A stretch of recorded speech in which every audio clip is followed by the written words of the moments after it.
Uber has a brand new bonus rolling out to drivers, but this one is very different from the quests and promos we've seen in the past. Instead of saying, complete 30 rides and we'll give you an extra $50, Uber is turning driving into a competition. You're competing against other drivers in your market, and whoever completes the most rides wins. In this particular offer, first place gets $105. And I think there's a very specific reason Uber is rolling something like this out. Because if Uber can get hundreds of drivers competing to complete as many rides as possible, what happens to those ride requests drivers normally decline? Let's talk about it.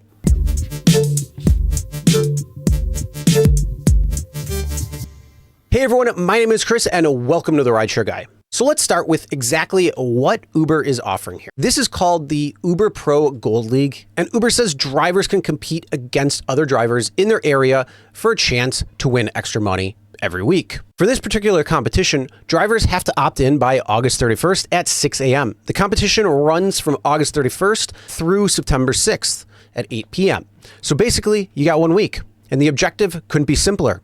Complete more rides than anybody else. There's a live leaderboard inside the Uber Driver app that lets you see where you rank against other drivers that are participating. And this isn't based on your earnings. It's not based on profitability. It's not based on how many hours you worked. It's based on the number of completed rides. Now let's look at what you're actually competing for. In the offer sent to us, the payouts are ranging from $105 all the way down to $35 from 1st to 10th place. But one of the most notable things is that the terms that you can see is they say that rewards are offered to the top 5 eligible drivers, while the offer screen actually lists through 10th place. So this is a real problem. And if you place in 6th through 10th, are you actually going to get paid or not? So there appears to be a discrepancy between Uber's terms and the actual promo being shown to drivers. Either way, the important part is this. There isn't a traditional quest where everybody who meets the requirement gets paid.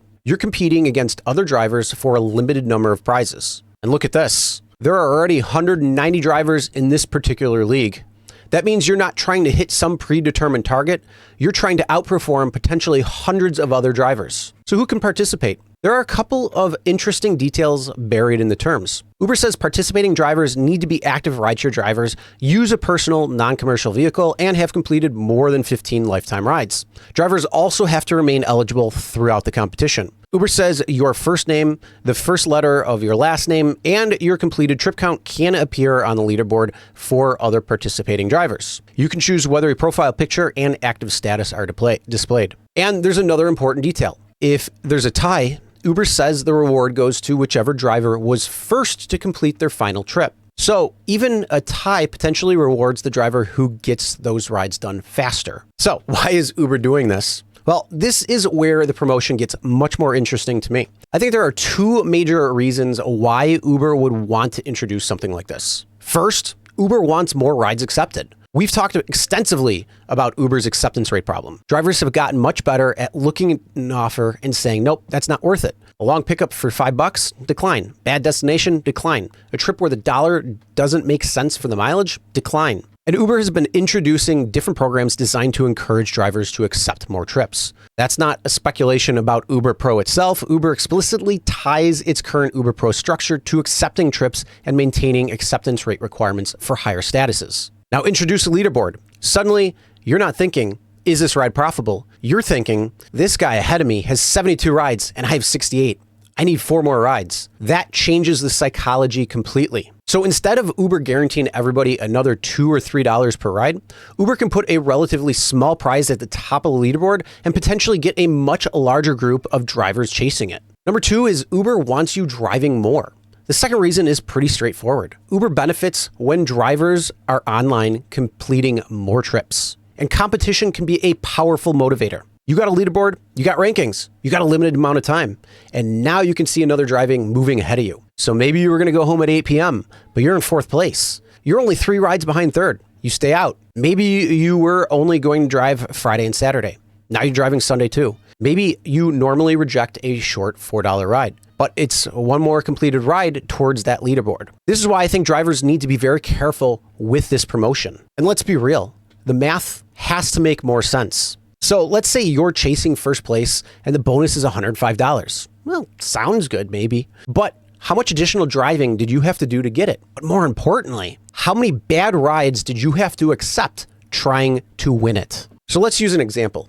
Suppose you accept 10 additional rides you normally wouldn't have taken because you're trying to climb to the top of the leaderboard. Maybe those rides have long pickups. Maybe they're low-paying short trips. Maybe they take you somewhere you don't want to be. Maybe you're making $3 or $4 less than what you would normally require for each trip to make financial sense. Lose just $4 of profitability across 10 rides, and you've effectively sacrificed $40 chasing a bonus you haven't even won yet. Do that across 20 rides, and now we're talking about $80. And remember, you aren't guaranteed the 105. You could push yourself all week, finish 11th, and get nothing under the payout structure shown. And this is completely different from a traditional quest. If Uber says complete 30 rides and earn $60, you know exactly what you're working toward. Here, the finish line moves every time another driver completes another trip. So what about the part-time and weekend drivers?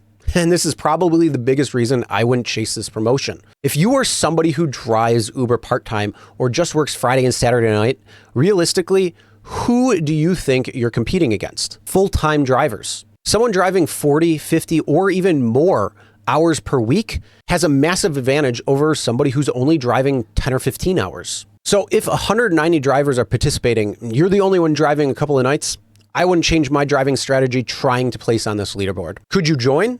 Sure. If you happen to finish high enough while driving exactly how you normally would, take the money. But I would not chase it. And this gets to my biggest problem with this entire idea. Uber's creating an incentive where the goal is quantity of rides rather than quality of earnings. And those aren't necessarily the same thing. And as a driver, your objective shouldn't be how many rides can I complete today? It should be how much profitable income can I generate with the time and miles I'm putting on my vehicle? Because every mile costs you something. Gas, maintenance, tires, oil, depreciation, insurance.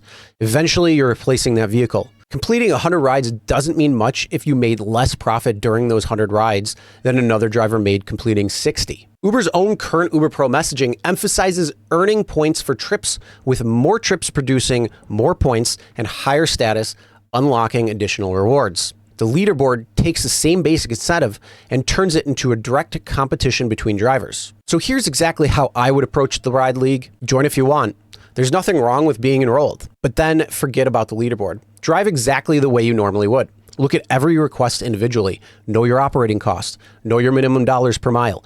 Know what your time is worth. And accept rides because the ride makes financial sense, not because you need another point on a leaderboard. If you happen to finish in the top 10, great. That's extra money. But the moment you start accepting rides you normally wouldn't take because you're trying to catch somebody on that leaderboard, Uber has accomplished exactly what I believe this promotion is designed to accomplish. You're taking rides you otherwise would have rejected without Uber having to meaningfully increase the guaranteed pay for those rides. I actually think the psychology behind this promotion is pretty clever. Uber doesn't have to give every driver a bonus.